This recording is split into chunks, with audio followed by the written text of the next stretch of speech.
I gave someone decaf for 5 months, so my roommate Brandon thinks he's some kind of coffee genius. The dude literally has 4 different coffee makers, 3 grinders, and this whole setup that takes up half our kitchen counter. Every morning he'd make this huge show of grinding his beans, timing his pour, talking about flavor notes like he's some kind of sommelier. The worst part was how he'd judge everyone else's coffee. If I grabbed a regular drip coffee from the gas station, he'd wrinkle his nose and go, how can you drink that battery acid? When my girlfriend brought over Folgers one time, he literally laughed and said, I didn't know they still made coffee for people with no taste buds. But the thing that really got me was when he started messing with my stuff. I had this bag of decent coffee beans that my mom sent me from this local roaster back home. Nothing fancy, just something I actually liked. One day I go to make coffee and Brandon's like, oh yeah, I used the last of your beans. They weren't that good anyway, so I figured you wouldn't mind. He didn't even ask, just took my coffee and then insulted it. That's when I decided to mess with his precious morning routine. See, Brandon ordered these super expensive beans online, like $40 a pound expensive. He'd get them shipped fresh every 2 weeks and store them in this special airtight container like they were diamonds or something. So I waited until he left for his weekend trip to visit his parents. Then I carefully opened his fancy container, dumped out all his premium beans, and replaced them with decaf that looked exactly the same. I found this decaf blend at the grocery store that was the same roast level and everything. You literally couldn't tell the difference just by looking. Monday morning comes and Brandon's going through his whole ritual, grinding, measuring, timing his pour with this little timer he has. He takes his first sip and goes,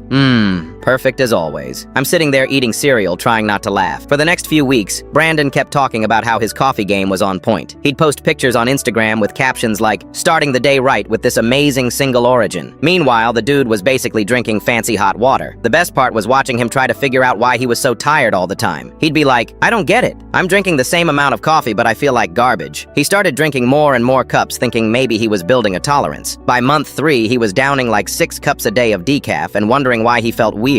He even went to the doctor thinking something was wrong with him. Spent $200 on blood tests and everything. The doctor told him he was fine, maybe just stressed from work. Brandon started taking these expensive vitamin supplements thinking that would help with his energy. Around month 4, I started feeling bad watching him struggle. But then he pulled another Brandon move. My sister came to visit and brought this really nice bag of coffee from her favorite shop. Brandon tried it and immediately started lecturing her about how the beans were over-roasted and the grind was wrong. My sister just wanted to be nice and share something she liked. That killed any guilt I had left. It finally ended when Brandon ran out of his good beans and couldn't get more shipped right away. He asked if he could borrow some of my coffee until his order came in. I gave him some regular caffeinated stuff I had lying around. 20 minutes after drinking it, Brandon comes running into the living room all jittery and weird. Dude, what was in that coffee? I feel like I'm vibrating. That's when he realized he'd been drinking decaf for months and his body forgot what actual caffeine felt like. I never told him it was me.